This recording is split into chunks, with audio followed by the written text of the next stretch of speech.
welcome semua, apa kabar? Saya harap kawan-kawan baik-baik saja karena saya kabar juga baik-baik. Hari ini saya pengen video sama bicara tentang saya baru sadar kalau saya punya posisinya terbalik. Terus sudah. Saya akan bicara tentang judulnya. Judul video ini, bahasa Jepang membuat saya merefleksikan banyak hal. Jadi, kalau kamu pernah nonton saya punya video yang saya tulis tentang, yang saya bikin tentang belajar bahasa adalah sebuah investasi, di situ saya tulis saya punya target language. Jadi ada beberapa bahasa yang ingin saya pelajari, dan salah satunya adalah bahasa Jepang. Kenapa saya mau belajar bahasa Jepang? Karena saya ingin sekali bisa kerja di sana, mungkin minimal 6 bulan sampai 1 tahun. Saya ingin sekali kerja di sana. Dan juga karena saya suka dia punya budaya, suka dia punya cerita rakyat, saya suka dia punya lagu, saya suka anime, saya suka dia punya film, banyak sekali. Pokoknya banyak yang suka. Meskipun saya baca buku tentang Korea, banyak keburukan Jepang yang muncul di situ. Tapi ya begitu sudah. Makanya saya memutuskan, juga karena suka dia punya bunyi. Saya suka sekali bunyi orang bicara bahasa Jepang, dan karena harus banyak sekali alasannya, ya bagus lah kalau gitu. Dan juga karena ada saya punya murid dan anak orang Jepang, setiap hal dia hanya sekali bisa. Tapi saya tahu dan bisa punya target language juga. Saya tidak terlalu ambisius untuk harus bisa lancar sekali. Yang penting minimal sekali saya bisa baca karakternya, karena saya pikir saat kita belajar sebuah bahasa yang baru sangat penting untuk bisa tahu cara baca dari karakter. Kalau memang kau mau mendalami bahasa itu, bukan cuma di level dasar, bukan cuma di level turis, tapi lebih dalam, kau harus tahu dia punya karakter. Dan Jepang sendiri tuh punya 3 karakter: hiragana, katakana, dan kanji. Hiragana itu untuk kata-kata dalam bahasa Jepang, yang memang bahasa Jepang, contoh kayak ohayo, watashi, dan segala-galanya. Sementara katakana itu untuk kata-kata yang bukan dari bahasa Jepang, contohnya cake, kopi, pancake, kalau tidak salah. Nah, itu pakai katakana. Terus kanji sendiri itu ada lebih dari 50.000 karakter, tapi semua orang Jepang juga belum tentu tahu ke 50.000 karakter itu. Dan kalau kau mau fluent di bahasa Jepang, kau harus hafal sekitar 1945 sampai 2000 karakter kanji. Kalau kau betul-betul ingin fluent, yang mungkin saya pikir ini tingkat N1, karena Jepang itu punya 6 level kalau menurut aplikasi Bunpo. Level paling pertama sekali itu beginner, yang kau hafal hiragana, katakana, sama basic kata-kata dasar kayak pronoun, saya, kamu, dan segalanya. Habis itu N5 atau elementary, N4 intermediate, N3 upper intermediate, N2 advanced, dan N1 itu proficient. Nah, jadi kalau kamu proficient, mungkin kau bisa hafal sekitar 1945 sampai 2000 karakter kanji. Kenapa harus tahu ketiga-tiganya? Karena biasanya dalam satu kalimat tuh langsung ada gabungan dari 3 karakter itu sekaligus.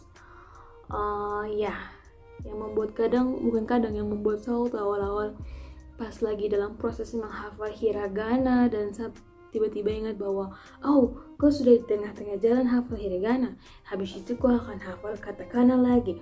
Terus tiba-tiba kau ingat bahwa ada kanji. Saya frustasi sekali, berpikir bahwa kenapa saya pilih Jepang, padahal tuh banyak bahasa lain yang mungkin alfabetnya bisa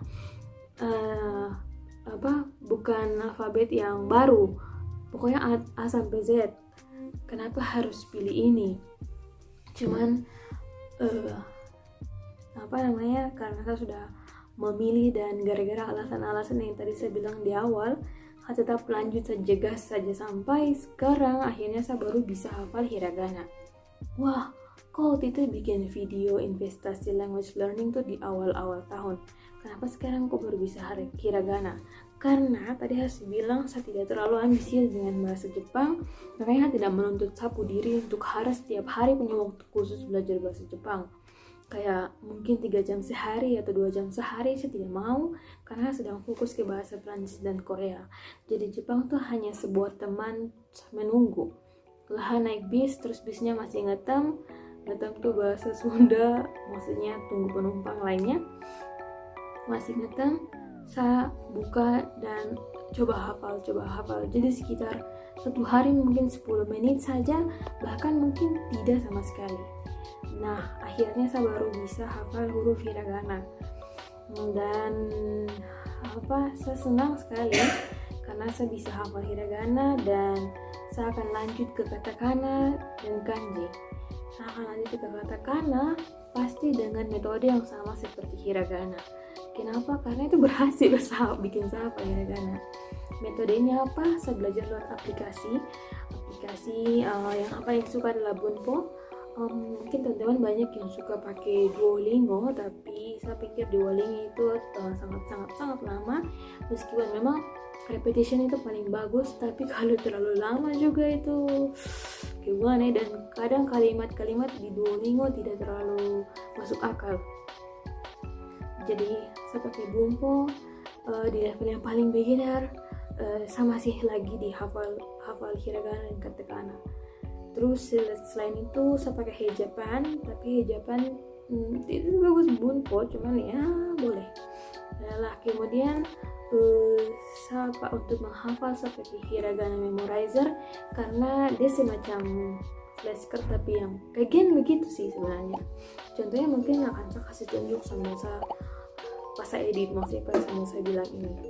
Selain itu yang saya lakukan juga adalah menulis, karena saya percaya sekali repetition. Oh iya, selain itu saya aplikasikan dari sekarang saya tuh asisten guru TK, dan saya mengajar anak-anak untuk bisa belajar baca.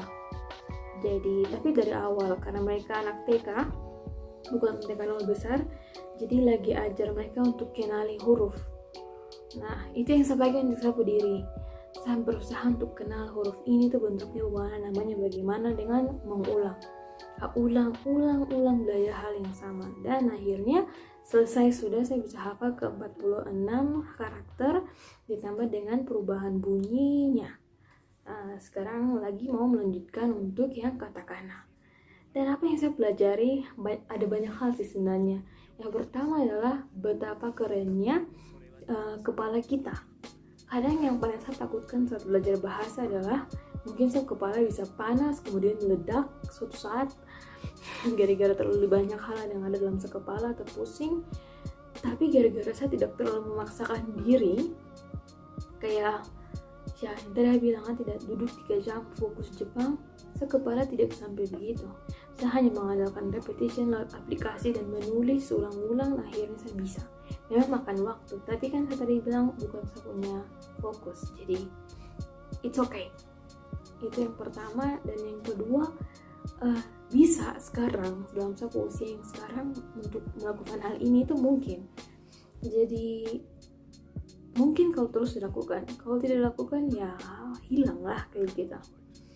Jadi akhirnya saya berpikir saya bisa melakukan apa saja, terutama dalam language learning ini, kalau saya sabar dan apa istilahnya, konsisten melakukan, atau ya konsisten, bisa terjadi apa ya. Saya bisa menghafal karakter baru apapun ataupun kata-kata. Itu saja sih. Makanya saya senang sekali dengan perasaan belajar ini. Akhirnya apa? Sekarang kalau hal yang susah jadi semangat. Kayak macam sudah berhasil mengalahkan satu level, sekarang level baru, I'm ready, dan saya excited untuk menantang satu diri lagi. Jadi kayak gitu. Dan saya teman-teman, saya senang sekali meskipun saya punya perkembangan lambat, tapi saya senang sekali karena saya menjadi sadar akan banyak hal juga, terutama untuk tidak terlalu memaksakan diri, karena kalau saya terlalu memaksakan diri mungkin saya akan kewalahan dan bisa-bisa saya jadi benci sama bahasanya. dan saya tidak suka. Jadi begitu saja kamu semua, terima kasih sudah nonton dari awal sampai akhir. Awalnya hati kecil mau bikin 5 menit video dan terakhir dengan 10 menit. Itu saja. Terima kasih banyak kamu semua. Sampai ketemu di video selanjutnya. Bye. Oh yo, sebelum bilang bye, jangan lupa follow saya Instagram @Telegram, dan please subscribe, like, dan share video ini. Terima kasih teman-teman. Sampai jumpa.